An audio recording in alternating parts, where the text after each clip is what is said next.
இயேசு கிறிஸ்து நாமத்தினாலே உங்களை வரவேற்கிறோம். இன்னைக்கு நம்ம உபவாச ஜெபம். அதனாலே ஒரு மாதத்துக்கு ஒரு வாட்டி நம்ம ஜெபிக்க போகிறோம். அநேக விண்ணப்பங்களுக்காக நான் ஜெபிக்கிறோம். அதை முடிஞ்சோடனே ஜெபிக்க போகிறோம். இன்னைக்கு உங்களுக்கு ஒரு வசனம் கொடுத்தேன். ஆன்லைன் சர்வீஸில் கொடுத்தேன். போன சண்டே கொடுத்தேன். எத்தனை பேர் படிச்சீங்க? ஹல்லேலூயா. வாங்க வசனத்துக்கு நம்ம போவோம். ஹல்லேலூயா. யோவான் புஸ்தகம் 1 John chapter 3 verse 4.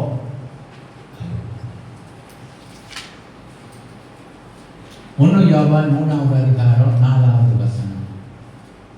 பாவம் செய்கிற எவனோ நியாயப்பிரமாணத்தை மீறுகிறான். நியாயப்பிரமாணத்தை மீறுகிறதே பாவம். ஸ்தோத்திரம். ஜெபிப்போம். ஆண்டவரே, இந்த ஜீவனுள்ள வசனத்தை நீ ஆசீர்வதியும். இந்த வசனம் மூலமாக நான் வேலைப்படுத்தும் எல்லா தடைகள் நீக்கி கொடு. உங்கள் நாமம் மட்டும் மகிமைப்படும். இயேசு கிறிஸ்துவ நாமத்தினால் ஜெபிக்கிறேன். ஆமென். கர்த்தர் வசனம். ஸ்தோத்திரம். வசனத்தை மீறி நடக்கிறதே பாவம். இது யாரை பற்றி சொல்லப்பட்டிருக்கு தெரியுமா? Anybody know. ஒரு ஆள் ஒரு ஒரு குடும்பம் வசனத்தை மீறி நடந்தாங்க. ஆதியாகம புஸ்தகம் 2வது அதிகாரம் நம்ம திரும்புவோம். ஆதியாகமம் 16-17. ஆதியாகமம். தேவனாகிய கர்த்தர் மனுஷனை நோக்கி, நீ தோட்டத்தில் உள்ள சகல விருட்சத்தின் கனியை புசிக்கலாம். ஓகே. 17. ஆனாலும் நன்மை தீமை அறியத்தக்க விருட்சத்தின் கனியை புசிக்க வேண்டாம். அதை நீ புசிக்கும் நாளிலே சாகவே சாவா என்று கட்டளையிட்டார். அப்போ நல்லா கவனிச்சு பாருங்க. ஆண்டவர் திட்டவட்டமாக சொல்லியிருக்காரு, அந்த அந்த பழத்தை நீங்க சாப்பிட்டா நீங்க சாகவே சாவானே என்ன சொன்னாரு? கட்டளை கொடுத்தாரு. ஆனா 3வது அதிகாரம் 6வது வசனத்தில் ஏவாள் அந்த பழத்தை சாப்பிட்டாங்க. எதனால அவங்க அந்த பழத்தை சாப்பிட்டாங்க? கடவுளை கட்டளை. ஆண்டவர் சொன்னாரே, நீ சாப்பிட்டா நீ சாகவே சாவாய். ஆனா ஆண்டோட வசனத்தை மீறி நடந்து அந்த பாவத்தை செஞ்சாங்க. 2 வசனத்தை படிச்சிருக்கோம். ஏன் செஞ்சாங்கன்னா, மத்திய புஸ்தகம் 21:13 எழுதிக்கொள்ளுங்க. இது ரொம்ப முக்கியமான 2 வசனம் நான் கொடுக்குறேன் உங்களுக்கு.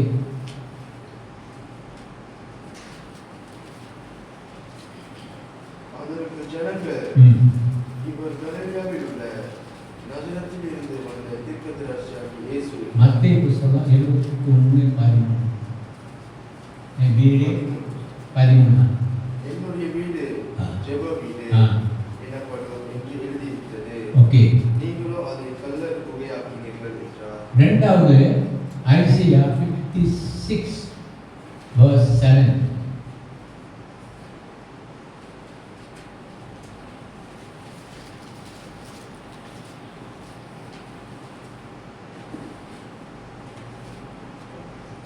நான் என் பரிசுத்த பர்வதத்திற்கு கொண்டு வந்து என் ஜெப வீட்டிலே அவர்களை மகிழ பண்ணுவேன்.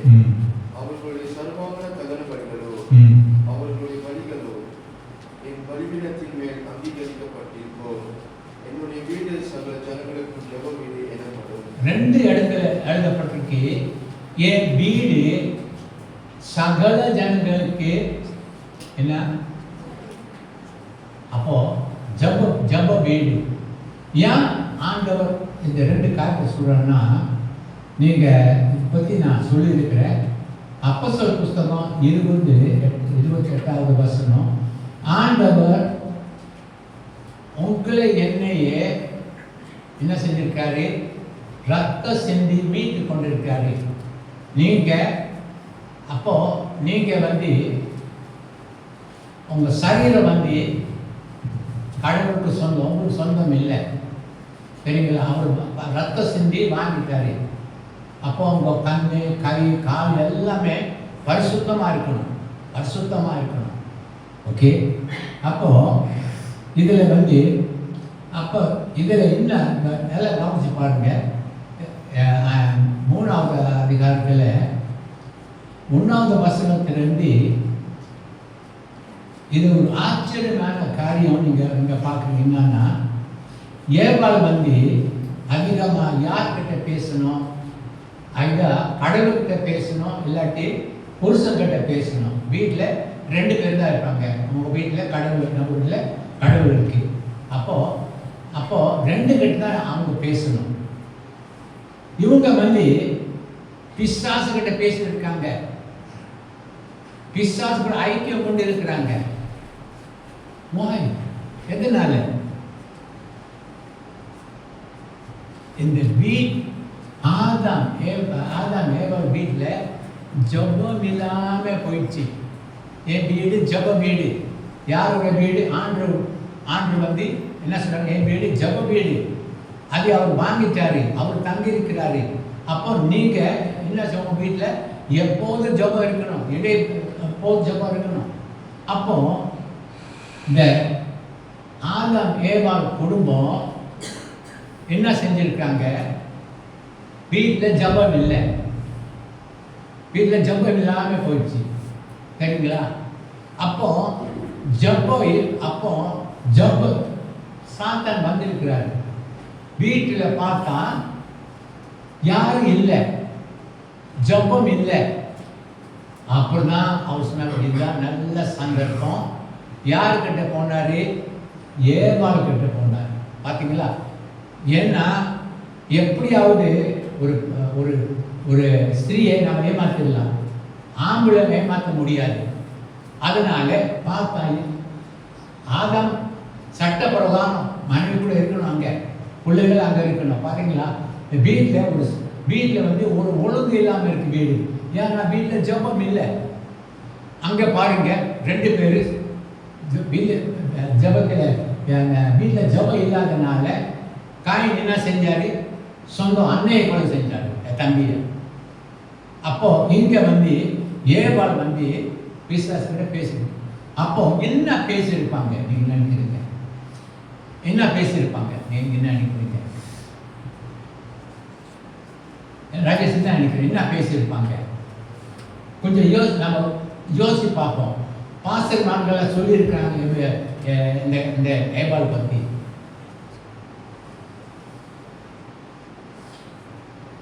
என்ன சொல்லியிருக்கோன்னா, பொருள் ஆசை. இது நீ சாப்பிட்டா நீ வேலை செய்ய தேவையில்லை, ரொம்ப பணக்காரமாக விடுவேன், யூ வில் பி ரிச், நீ சாப்பிடு. அதனால ஒரு பாசம் எழுதியிருந்தார். இதை நான் சொல்ல. அப்போ பொருள் ஆசை வந்துச்சு. அப்போ ஆண்டவர் நமக்கு என்ன சொல்லியிருக்கிறாரு? House be house of prayer and number 2 glorify. அப்போ ஆதாம் என்ன செஞ்சிருக்கணும்? கடவுளை குதிச்சுட்டே இருக்கணும். வீட்டில் 2 வீடு. அப்போ சரீரம் கடவுளுக்கு சொந்தம், வீடு கடவுளுக்கு சொந்தம், சரீரம் யாருக்கு சொந்தம்? கடவுள் சொந்தம். அப்போ அவர் என்ன செய்யணும்? glorify God in your body. பாருங்க, ஒரு ஆளுக்கு 2 பேர் மிஸ்டேக் பண்ணாங்க. சட்ட பிரகாரம் ஆதாம் என்ன செஞ்சிருக்கிறோம்? என் சரீரம் தேவனுடைய ஆலயம். என்ன செஞ்சிருக்கிறோம்? தேவனை துதிச்சுட்டே இருக்கணும்.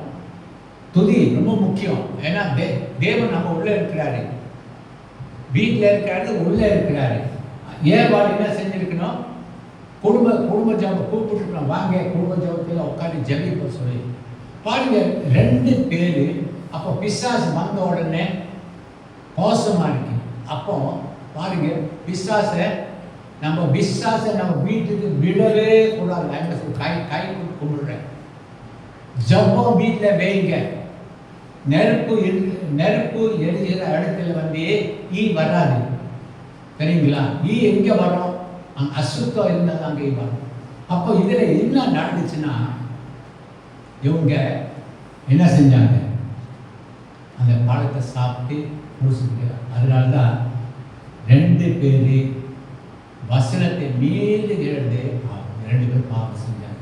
பாருங்க, 2 பேர், இந்த 2 பேர் கடவுளுக்கு கீழ்ப்படிந்து ஜபிச்சிருந்தா நம்ம நான் இப்போ உலகத்தில் பாதியாக இருக்கவே மாட்டோம். பாருங்க, ரொம்ப இந்த கடைசி நாள் நம்ம ஜெபிக்கிறோம், ரொம்ப கேர்ஃபுல்லாக நீங்கள் ஜெபிக்கிறோம். ஓகே, அப்போ Satan came Adam's house and saw no family prayer. Satan பார்த்தாரு, குடும்ப ஜபம் இல்லை, இதுதான் சான்ஸ் சொல்லிட்டு என்ன செஞ்சாங்க? மனைவி கிட்ட சொல்லி, மனைவி புருஷக்காரர் வாட்டை சொல்லியிருக்கா, கேட்டுருக்காங்க மனைவி கிட்ட. நீ ஆண்டவர் புருஷக்கிட்ட சொல்லியிருக்கிறாரு, என்னன்னு அந்த பழத்தை நீ சாப்பிடாதுன்னு சொல்லியிருக்கிறாரு. அப்போ புருஷன் என்ன செஞ்சிருக்கிறோம்? நீ சாப்பிட்டா நீ சாப்பிடு, நான் சாப்பிட மாட்டேன்னு ஏதாவது செஞ்சிருக்கிறோம், செய்யல. ஏன்னா 2 பேர் ஒருமனப்பட்டு இந்த பாவத்தை செஞ்சிருக்கிறாங்க. அதனால தான் இன்னைக்கு வீட்டு ஜபம் பற்றி இன்னைக்கு நான் பேச போகிறேன். பாருங்க, அப்போ இதில் என்ன நம்ம ஆதியாகமம், ஓகே நான் முடிச்சுட்டேன். ஓகே, பிரைஸ் எல்லாம். அப்போ அடுத்தது வந்து, அப்போ இந்த பாவத்தை யார் செஞ்சாங்க உங்களுக்கு தெரியுமா? யார் அந்த பாவத்தை செஞ்சாருன்னா, ஆதாம் ஏவாள் அந்த பாவம் செய்யல. யார் செஞ்சார் தெரியுங்களா? ரோமர் புஸ்தகம் 7வது அதிகாரம் 15 to 17 வரை.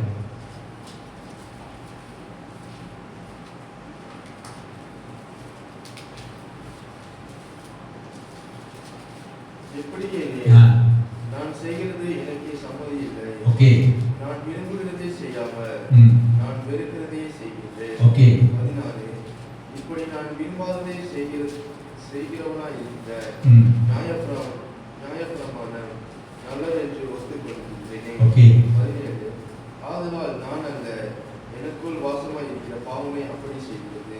பாவ ஜீவியம் ஒரு பக்கம், பரிசுத்த ஜீவியம் ஒரு பக்கம், பாவ ஜீவியம். நீங்கள் ஜபிக்கும் போது, when you pray, Holy Spirit dominates your flesh. He controls the பாவ ஜீவியம். என்ன செய்யறாரா? அவர் கடவுள் வந்து ஜபிக்க உங்கள் வாழ்க்கை வந்து ரொம்ப செல்ஃப். ஏன்னா your life is controlled by Holy Spirit. பரிசுத்த ஜீவியம். நீ ஜபம் குறைஞ்ச மாம்சம் இச்சை கேட்கலாம். ஏன்? பார்த்தவொன்னே இச்சை வந்துச்சு. எதனால? ஜபம் இல்லாதனால. ஜோசப் பார்த்துக்கலாம், அந்த பாவத்தை பார்த்தவொடனே அவர் என்ன சொன்னார்? நான் அந்த பாவத்தை நான் செய்ய மாட்டேன், கடவுளுக்கு துரோகம், நான் அந்த பாவத்தை நான் செய்ய மாட்டேன்னு சொன்னேன். ஏன்னா ஆவியில் அவர் வேகமாக இருக்கின்றாரு, சரிங்களா? அப்போ புருஷ மனைவி 2 பேர் ஜபம் குறைஞ்சனால உலகத்துக்கு 2 பேர் பாவத்தை கொண்டு வந்தாங்க. அப்போ அடுத்த காரியத்துக்கு நம்ம போவோம். 2வது ஆதியாகம புஸ்தகம். இந்த நோவா குடும்பம் பற்றி நம்ம கொஞ்சம் தியானிக்க போகிறோம். ஆதியாகம புஸ்தகம் 6வது அதிகாரம் 7வது வசனம். அப்பொழுது கர்த்தர், நான் சிருஷ்டித்த மனுஷனை பூமியின் மேல் வைக்காமல் மனுஷன் முதற்கொண்டு மிருகங்கள், ஊரும் பிராணிகள், ஆகாயத்து பறவைகள் பரியந்தமும் உண்டாயிருக்கிறவர்களை நிகழ்ச்சி பண்ணுவேன். நான் அவர்களை உண்டாக்கினது எனக்கு மனஸ்தாபமாய் இருக்கிறது என்றார். ஓகே, அப்போ நம்ம கொஞ்சம் ஆண்டவர் இந்த ஜனங்களை ரட்சித்தாரு. கடைசியில் ஆண்டவர் சொல்றாரு, என் ஜனங்களை நான் நிக்கிற பண்ணுவேன். I want to destroy them. எதனால கடவுள் அம்மா கோபமா இருக்கா தெரியுமா? ஏன் கடவுள் அம்மையில கோபமா இருக்கா? அவங்க நோவா பேரை கட்டும் போது இந்த கிறிஸ்தவர்கள் ஒரு கூட்டம்னு இப்போ வந்து 2 கூட்டம் வருது. ஒரு பரிகாசம், இப்போ வந்து பரிகாசம் பண்ணுறாங்க தெரியுமா? டிவியில் பாருங்கள், பரிகாசம் பண்ணுறாங்க. இங்கே இயேசு வர போகிறாரு. நிறைய பேர் டிவியில் பரிகாசம் பண்ணுறாங்க. இயேசு வரமாட்டார், இயேசு அப்படி இல்லை. இந்த ஒரு கூட்டம் என்ன செஞ்சாங்க? ரட்சிக்கப்பட்ட கடைசி எண்டிங்கில் கடவுளுடைய வார்த்தை கீழ்ப்படியாம பரிகாசம் பண்ணினாங்க. நீங்க கேட்கலாம், பாஸ்தா உங்களுக்கு எப்படி தெரியும் அவன் பரிகாசம்? அவங்க நோவா காலத்தில் சம்பவம் உங்களுக்கு எப்படி தெரியும் அவர் பரிகாசம் பண்ணாங்க? நீங்க please read 1 Peter 3:20. 1 Peter chapter 3 verse 20.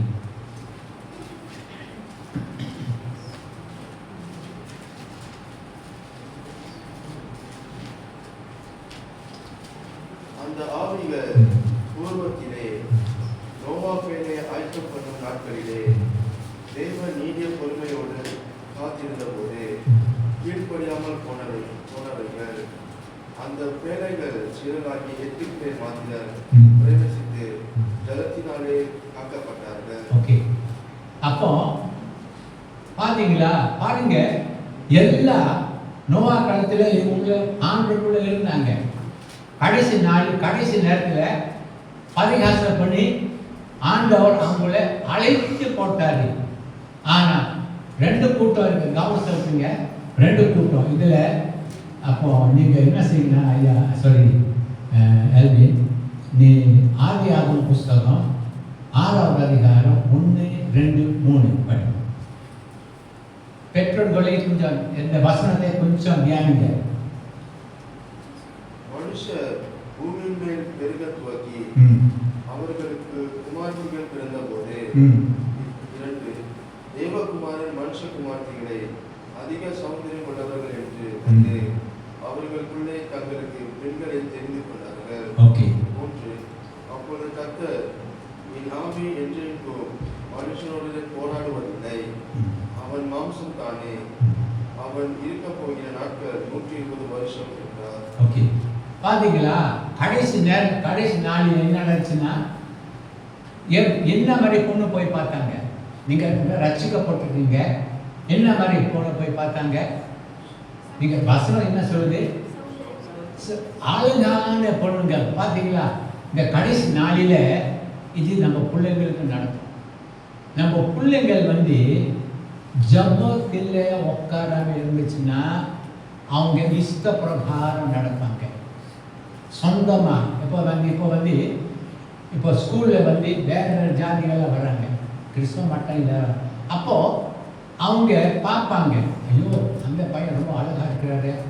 அப்போது பாய்ஸ் வந்து என்ன செஞ்சாங்கன்னா அழகான பொண்ணு பார்த்து கல்யாணம் பண்ணாங்க. பார்த்தீங்களா? கடைசி நாளில். அதனால் இந்த இந்த இந்த இந்த கூட்டு இந்த 1வது வசனத்திலிருந்து 3வது வசனம் வரை வீட்டில் ஜப கூட்டம் இல்லை. வசனம் சொல்லிருக்கு, என் வீடு ஜப வீடு என்ன பண்ணுறோம்னு சொல்லிருக்கு. ஆனால் வீட்டில் ஜபம் இல்லை. அதனால தான் பிள்ளைங்க இந்த மாதிரி பாவம் செய்கிறாங்க. 7வது வசனத்தில் ஆண்டவர் என்ன சொல்றார்? இந்த ஜனங்கள் வந்து நான் அழிக்கப்படுறேன். எதனாலன்னா குடும்பத்தில் ஜபம் இல்லை, வீட்டு ஜபம் இல்லை. வீட்டு ஜபம் ரொம்ப ரொம்ப முக்கியம். நீங்கள் பாருங்க, நோவா காலத்தில் எத்தனை 1000 பேர் இருந்தாங்க, எத்தனை பேர் ஜப கூட்டம் இருந்துச்சு நம்மளுக்கு? ஒரே கூட்டம் தான் நோவா கூட்டம். அதான் தியானிக்க வருவாங்க.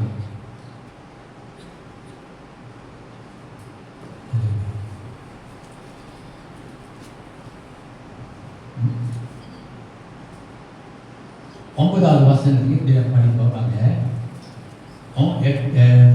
8:9. நோவாவுக்கோ கர்த்தருடைய கண்களில் கிருபை கிடைத்தது. ஓகே. 9 நோவாவின் வம்ச வரலாறு. நோவா தன் காலத்தில் இருந்தவர்களுக்குள்ளே நீதிமானும் உத்தமனுமாய் இருந்தார். ஓகே. நோவா தேவனுடைய சஞ்சரித்துக் கொண்டிருந்தார். ஓகே. அப்போ நோவா உத்தமமாய், நோவாவுடைய குடும்பம் உத்தமமாய் நடந்தார். they please God. பாருங்க, இந்த கடைசி நாளில் நம்மளுக்கு கிருபை ரொம்ப ரொம்ப முக்கியம். கிருபை ரொம்ப ரொம்ப முக்கியம். நான் நினைக்கிறேன் போன வருஷம் இதை பற்றி நான் பேசியிருக்கிறேன். ஏன் கடவுள் கண்களை அவங்க தயவு பெற்றுக்கொண்டாங்கன்னா, அவங்க கடவுள் அவங்களோட ரொம்ப பிரியமாக இருந்தாங்க. எதனாலன்னா கடவுள் பயந்து அவங்க நடந்தாங்க. அப்போ ஒரு வசனம் இருக்கு, எழுதிக் கொள்ளுங்க. இது உங்களுக்கு ரொம்ப முக்கியம். ரோமர் புஸ்தகம் 5:20 பாவம் பெறுகிற இடத்துல கிருபை பெருகும். பாருங்க, உங்கள் குடும்பம் ரொம்ப ரொம்ப இம்பார்ட்டன்ட். அப்போ உங்கள் குடும்பத்தில் அந்த ஜபம் இருந்துச்சுன்னா பாவம் உங்ககிட்ட நெருங்காது. பாவம் உங்கள் குடும்பத்தில் நெருங்காது. ஏன்னா கடவுள் உங்களுக்கு கிருபை கொடுப்பாரு. அந்த அந்த பாவம் இதில் கடந்து வரதுக்காக கிருபை கொடுப்பாரு. பாருங்க, நோவா காலத்தில் சுற்றி ஜனங்கள் பாவம். எப்படி நோவா அந்த அந்த அந்த அந்த இடத்துல தங்கியிருந்தாங்கன்னா கிருபை. பாவம் பெறுகிற இடத்துல கிருபை பெறுகிறது. சரிங்களா? அப்போ ரெண்டாவது ஒரு காரியத்தை நான் உங்களுக்கு காமிக்க போகிறேன். போன 2 வாரத்துக்கு முன்னே நான் என்ன சொல்லி கொடுத்தேன்னா, நல்ல பங்கு தெரிந்து கொண்டார். யாரு? மேரி. நல்ல பங்கு என்ன சொல்லி கொடுத்த 3 காரியத்தை சொல்லுங்க. 3 காரியத்தை நான் சொல்லி நல்ல பங்கு. ஒன்று, மேரி கடவுள் பாதத்தில் உட்காந்து என்ன செஞ்சாங்க? ஜபிச்சு ஐக்கியம் கொண்டு வசனத்தை படிச்சுட்டே இருந்தாங்க. 3 காரியம். அப்போ இது கவனம் செலுத்துங்க. நான் சொல்றேன், என்ன ஐக்கியம், எத்தனை பேர் கடவுள் சமூகத்தில் உட்காந்து ஐக்கியம் கொள்ளுகிறீங்க எனக்கு தெரியவே தெரியாது. ஆனால் ஐக்கியம் ரொம்ப ரொம்ப முக்கியம். உங்களை என்னையே கடவுள் தெரிந்து கொண்டது ஒரு வசனத்தை நான் எழுதி வச்சிருக்கிறேன்.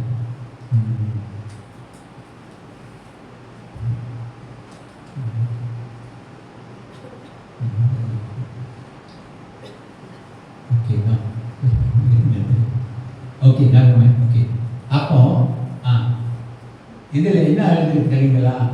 தேவனோட சஞ்சரித்து கொண்டு இருந்தாங்க. தேவனோட சஞ்சரித்து கொண்டு அவங்க Bible statement, what does it say? 9. No one found favor in the eyes of God. No, 9. This is an account of Noah. Noah was righteous man, blameless among the people of his time. Okay. And he walked with God. He walked with God. பாத்தீங்களா? Walk with God. ஆனா இங்க ஒரு translation கொடுத்திருக்காங்க. You must write down in your Bible, because walk with God very very fast meaning என்ன எழுதி தெரியுமா? Amplified Bible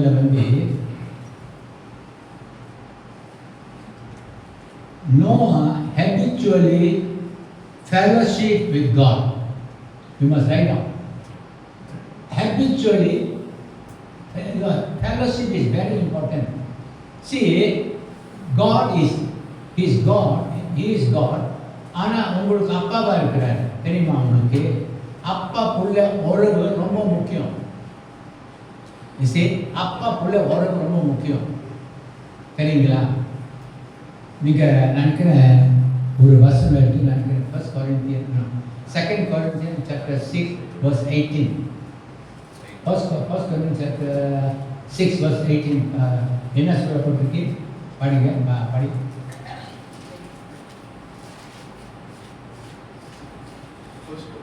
2 Corinthians 6:18 மேலே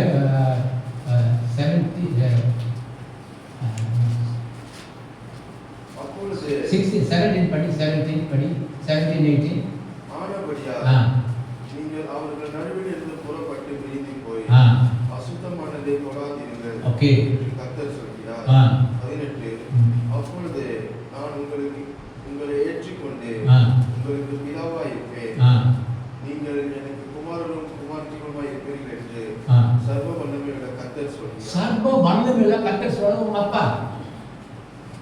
your father. எதுனா நான் உங்களுக்கு சொல்லி கொடுக்குறேன். ஏன் நான் ஆண்ற பிள்ளைங்களுக்கு ஒரு வீடு, ஒரு காடி, சரி ஒரு வேலை கிடைக்கிறது ஏன் கஷ்டமா இருக்கு? இதுதாங்க ரொம்ப முக்கியம். எவ்வளோ நம்ம கடல் பக்கம் நடக்கிறோம், வசனம் சொல்லி காணவும் இல்லை, காதும் கேட்கவும் இல்லை, மனுஷன் இருந்தே தோன்றணும். அவ்வளோ ஆசீர்வாதம் கடவுள் அழைத்தபடி வச்சிருக்கிறாரு. ஏன் நீங்க அதை பெற்றுக்கொள்ளாமல் இருக்கிறீங்க? இதுதான் நீங்க உங்களுக்கு ஜபிக்கணும். ஆண்டவரே, நான் உங்களுடைய பிள்ளை, ஏன் எனக்கு வேலை கிடைக்காம இருக்கு எனக்கு தெரிய வேண்டும். கடவுள் பேசுவார். வசனம் சொல்லி செப்பரேட் யுவர் செல்ஃப். நம்ம பிரித்தெடுத்த ஜனங்கள், ஆர்டினரி பீப்புள் இல்லை தெரியுங்களா? கடவுள் நம்ம பிரித்து எடுத்து சூஸ் பண்ணி உங்களை எடுத்திருக்கிறாரு. அதனால அசுத்தங்கள் தொடாதீங்க, ரொம்ப கேர்ஃபுல். வீட்டில் நம்ம வீடு ஜப வீடு இருக்கணும். ஆனால் என்ன, சினிமா கொட்டாய் இருக்கக்கூடாது, ஃபுட்பால் கேம் இருக்கக்கூடாது. ஏன்னா காட்ஸ் ஹவுஸ், தெரியுங்களா? Our house must be only to please God. எவ்வளோக்கு எவ்வளோ ஆண்டவர் இயேசு சொன்னாரு, நான் எப்பொழுது அவருக்கு பிரியமான all the time try best what is really உங்களுக்கு பாதிச்சா கூட பரவாயில்லை. Always please God, please God. அப்போ ஆண்டவர் இயேசு என்ன சொன்னாரு, நான் எப்பொழுது அப்பாவே ஆண்டவர் பிரியமான காரியங்கள் செய்வேன். அதனால ஆண்டவர் அவ்வளோ அவரை உயர்த்தி வச்சா தெரியுமா? பிரியமான, எவ்வளோக்கு எவ்வளோ நீங்கள் பிரியமான காரியங்கள் அவருக்கு என்ன பிடிக்கும், என்ன பிடிக்கும், என்ன பிடிக்காத, இதெல்லாம் நீங்கள் மனசில் வச்சு try and do please God. கடவுள் உங்களுக்கு என்ன தேவை எல்லாம் சந்திப்பார். ஓகே, அப்போ ஓகே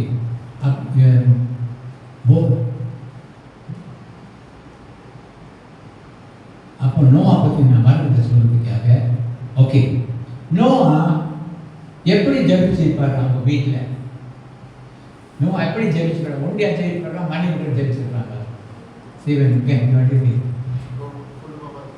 குடும்பமாக ஜெபிப்பார். அவர் பிள்ளைகள் கேட்டாங்க, எப்படி ஜெபிச்சிருப்பார் பாருங்க. ஏன் சொல்லுன்னா மரணத்தை சொல்றதுக்கு, இங்கே 2 பேர் என் நாமத்தில் கூடுறாங்களோ அந்த நடுவில் இருக்கு. புருஷ மனைவி, ஓ அக்கா, தங்கச்சி, அம்மா, பிள்ளை 2 பேர் உட்காந்து நீங்க ஜபிக்கும் போது கடவுள் இருக்கிறாரு.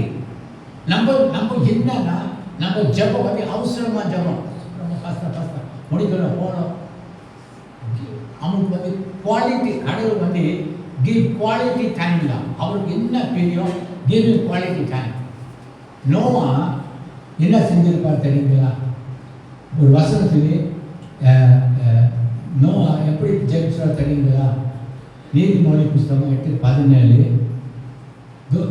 யார் யாரை நேசிக்கிறாங்களோ அவங்களே நான் நேசிப்பேன்.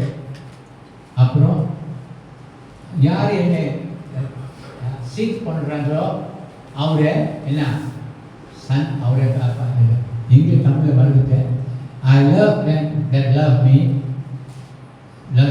Those who seek me in the morning will find me. காலையில், சாயங்காலம் இல்லை, அதிகாலையில் எத்தனை பேர் பார்த்தீங்கன்னா ஆண்டவர் இயேசு எத்தனை பேர் ஜெபிச்சார் தெரியுங்களா? அவர் வந்து தேவகுமாரன் 7 மணிக்கு ஜெபிச்சிருக்கலாம். ஆனால் கடவுளுக்கு அவர் பிரியப்படுத்தணும். 5:30 மணிக்கு இருட்டான இடத்துல போயிட்டு ஜபிச்சார். அப்போ நோவா குடும்பம், பிள்ளைகள் பற்றி கொஞ்சம் சொல்லி கொடுக்குறாரு. அப்போ நோவா 2 பேர் காலையில் எழுந்திரிச்ச உடனே ஃபேமிலி ஜபிச்சிருப்பாங்க.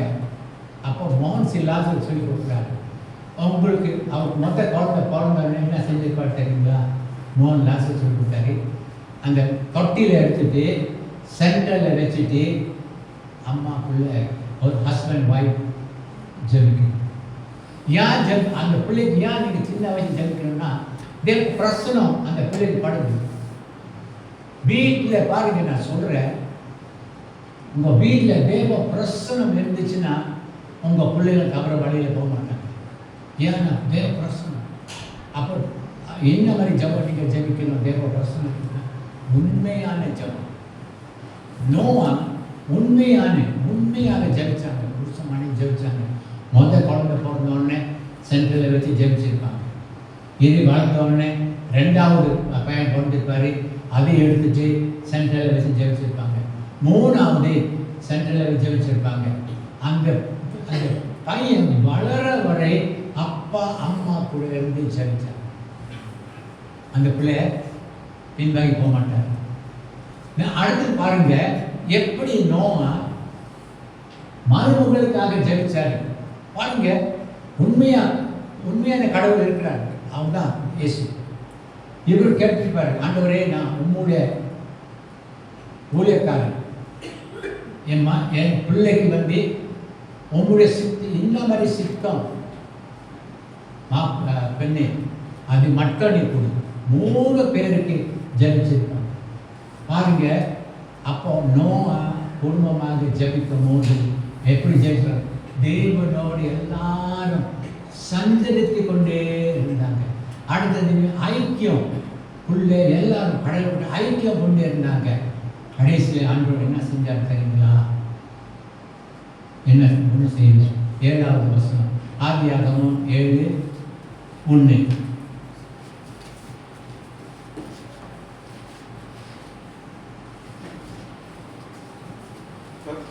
நோவாவை நோக்கி, ஓகே, நீயும் உன் வீட்டார் அனைவரும் வேலைக்குள் பிரவேசியுங்கள். ஓகே, இந்த சந்ததியில் உன்னை எனக்கு முன்பாக நீதிமானாக கண்டேன். நீ பாருங்க, கடவுள் முன்பாக நீதிமானாக கண்ட. யார் கேள்விகளுக்கு போனாங்க தெரியுமா? 1000 பேர், 8 பேர் தான். என்ன நான் உங்கள் வீட்டில் என்ன மாதிரி ஜபம் இருக்கு தெரியல, ஆனால் ஜபத்துக்கு முதல் ஜபம். வீட்டில் பிள்ளைங்கள் வந்தால் உட்காந்து ஜபிங்க. உங்கள் பிள்ளைகள் எதிர்க்காக அப்பா அம்மா கை வச்சு ஜபிங்க. ஒரு பிள்ளை மேலே, என் பிள்ளை நல்லா படிக்கணும், நல்லா சொல்லி அப்பா அம்மா இங்கே ஜபிக்க. அதுதான் நான் நினைக்கிறேன். ஆதாம் ஏவாள் நோவா செஞ்சுருப்பாங்க. 2 பிள்ளை மேலே கை வச்சு, ஆண்டவரே இந்த 3 பிள்ளைகள் நீ ஆசீர்வாதியும் அவங்க நல்ல அவங்களுக்கு பயந்துச்சு. இதுதான் ஜெபிச்சிருப்பாங்க. பாருங்க, ஒரு குடும்பம் மட்டும்தான் போனாங்க பாடுறதுக்கு, எவ்வளோ நல்லது. அதனால எனக்கு அவங்களுக்கு என்ன பேச முடியும்னா, உங்கள் வீட்டு ஜபம், குடும்ப பிள்ளைகள் வச்சுட்டு ஜபிங்க. தேவ பிரசனம் வர சும்மா கடமைக்காக ஜபிக்க. ஐயோ இருக்கு இந்த ஜப், எத்தனை மணி குடும்ப ஜபம் இருக்கு அப்படி சொல்லி உண்மையாக பிள்ளைகளை உட்கார வச்சுட்டு ஆரம்பத்தில் பிள்ளைகள் அட்டகாசம் பண்ணுவாங்க. ஆனால் நாளைக்கு நாள் அங்கே வளர அவங்களுக்குள்ள அந்த தேவ பயம் வரும். தவறான வழியிலே நம்ம போகணும். அதனால இன்னைக்கு என்ன நான் பேசலாம், குடும்ப ஜபம் மறக்காமல் உங்கள் வீட்டில் குடும்ப ஜபம் வைங்க. உங்கள் பிள்ளைகள் மத்தியில் உட்காந்து ஜபிங்க.